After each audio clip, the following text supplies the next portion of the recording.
Tension erupted at the Tripura State Secretariat as employees carried out the drawing and disbursing officer of the Secretariat Administration Department on Tuesday. The protest was sparked by a delay in salary payments. While employees typically receive their pay on the 1st of every month, their accounts remain empty as of February.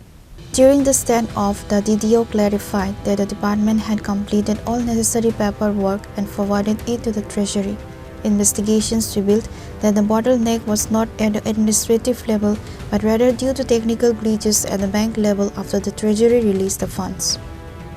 Actually, এক্ষণে বেতনের ব্যাপারটা তো বিল দিতে আমরা সব কইরা পাড়াই দিছি ট্রেজারি দেশে ট্রেজারি থেকেও ব্যাংকে অলরেডি এরা ব্যাংক করে দিছে তো অন লাস্টে আমরা কথা কয়ে জানছি যে এডি আর বিএ তরফ থেকে কিছু এরা টেকনিক্যাল কিছু প্রবলেম দেখা দিছে হ্যাঁ কোন এরা কাজ করতেছে এডি এই ইনফরমেশনে আছে এরা চেষ্টা করতেছে মানে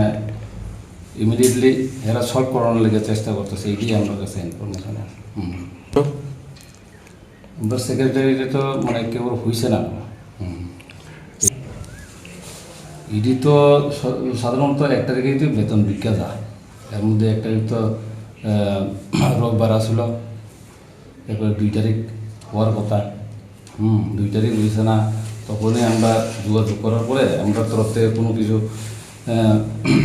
ফল আছে কিনা জানা গেছে যে আমরা তরফ থেকে কোনো কিছু ফল নেই অন্য দপ্তরে তো আমার সঠিক জানা নাই